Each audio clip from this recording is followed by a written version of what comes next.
In 1995, making $75,000 meant you made it. In 2026, making $100,000 feels like survival. So what changed? The middle class didn't get lazy. It got erased. Welcome back. If you're new here, I'm glad you found this video. Because what we're about to break down is something most people feel every single day, but nobody's putting into plain language. Today, we're going to talk about what's actually happening to the American middle class. Not the political version. Not the Twitter version. The real numbers on paper version. And by the end of this video, you're going to understand exactly why your paycheck feels smaller. Why homeownership feels impossible. And where this is all heading between now and 2028. Stay with me, because the third part of this video is where it gets really important. Let's start with the illusion. $100,000 a year. In America, that number still sounds like success. It still sounds like you made it. But let's actually look at what $100,000 becomes once the real world gets its hands on it. First, taxes. A single earner in most US states is walking away with roughly $72,000 to $75,000 after federal and state income tax. So right away, you've lost $25,000 before you buy a single thing. Now let's talk rent or a mortgage. Because those two words used to mean different things. Rent was temporary. A mortgage was a ladder to wealth.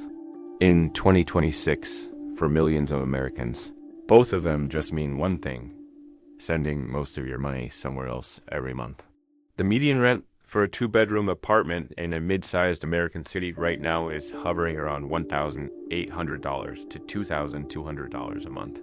In major metros New York, LA, Austin, Miami, you're looking at $2,500, $3,000, even $3,500 a month. That's $36,000 a year. Gone.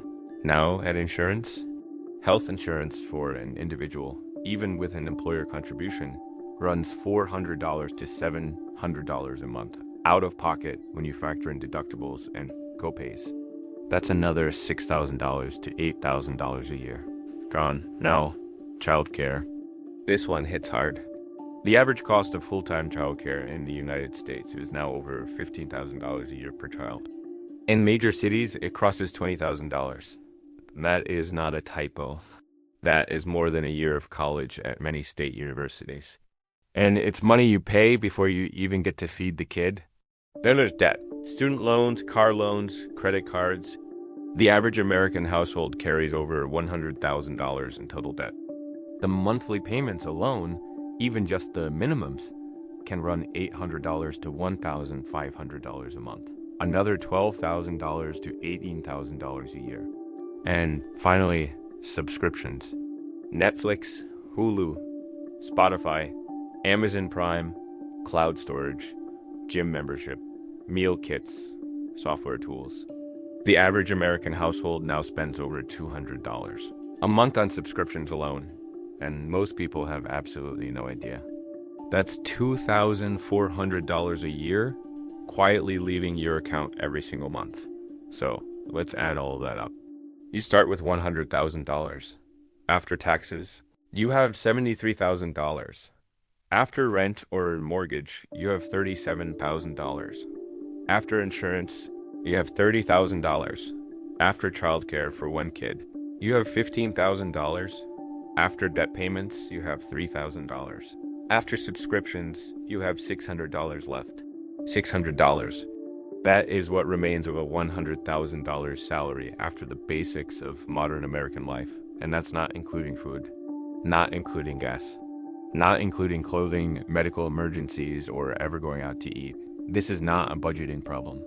This is a structural problem. And the structure didn't break by accident. Here's where it gets deeper. Because you might be sitting there thinking, okay, costs went up, inflation happened. That's just how it goes. But that's not the full picture. What actually happened is that costs and wages stopped moving together. And once that connection broke, everything changed. Let's talk about asset inflation versus wage stagnation.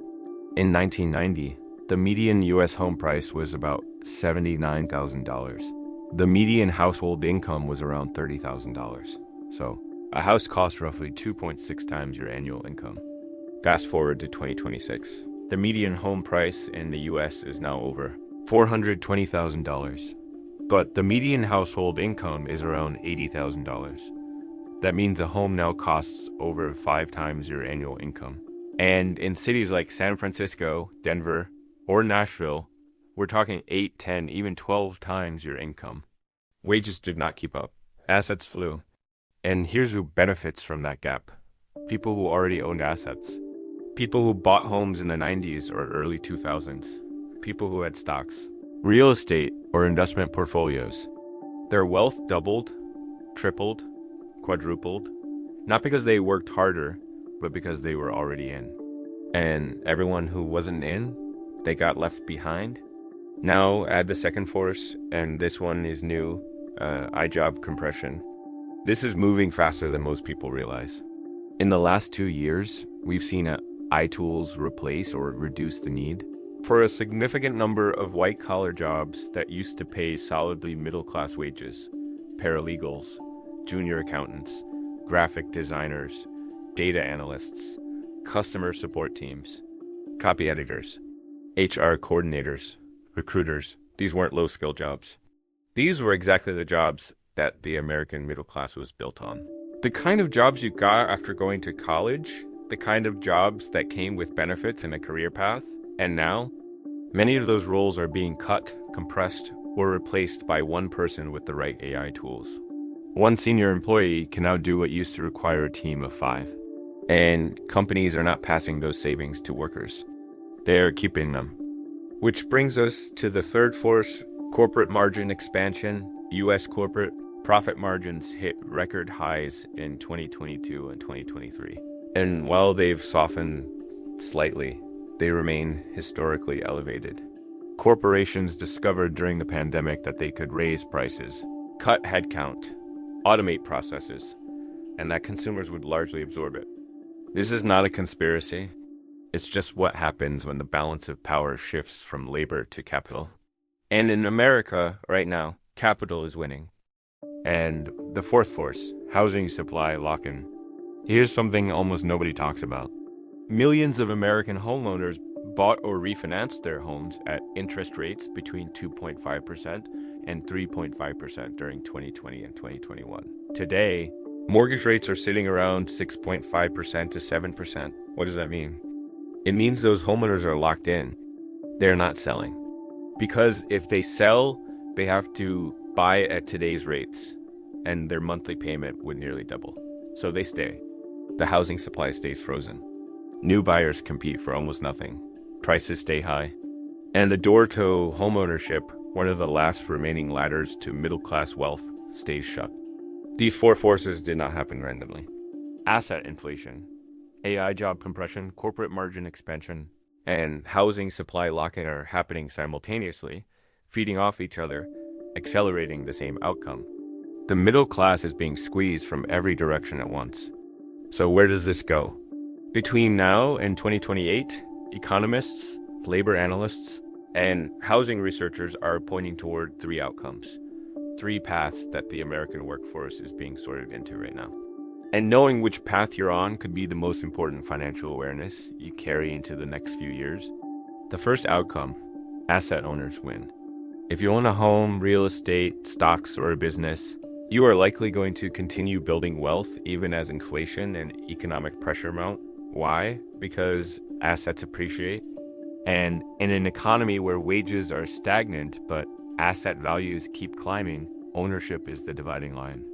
This is roughly the top 20 to 30% of Americans by net worth. The second outcome, high skill, tech, and AI leverage workers win. There is a growing class of workers who are not being replaced by AI. They are being amplified by it. Software engineers who understand AI infrastructure. Product managers who can build with AI tools. Healthcare professionals whose judgment I cannot replicate. Skilled tradespeople. Electricians, plumbers, VA technicians whose physical, adaptive work cannot be automated away.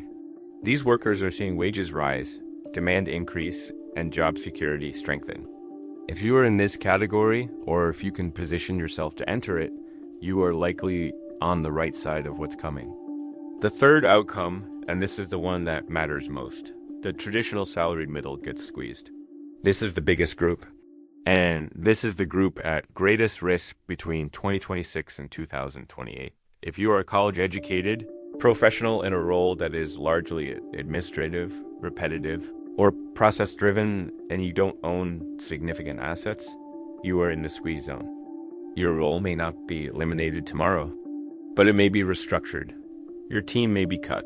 Your salary may plateau while your costs continue to rise. And unlike previous economic downturns, this one doesn't come with a clear recovery path. Because the jobs that were displaced in 2008 came back. But when AI removes a role, that role often doesn't come back. It's restructured permanently.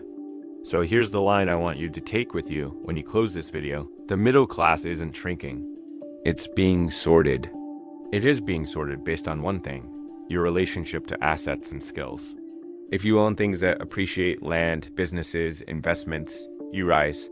If you possess skills that AI amplifies rather than replaces, you hold your ground. And if you are purely dependent on a traditional salary in a role that automation is quietly absorbing, you are being squeezed. Month by month, year by year, even if your paycheck number looks the same. This is not doom and gloom. This is a map. And the first step to using a map is knowing where you are on it. If this video gave you a new way to see what's happening, share it with someone who needs to hear it. Because the people who understand what's happening are the ones who can actually do something about it. And if you want to go deeper, the next video is going to cover exactly what moves the people in the first two outcomes are making right now. What they're buying, what they're building, and how they're positioning themselves before 2028. I'll see you there.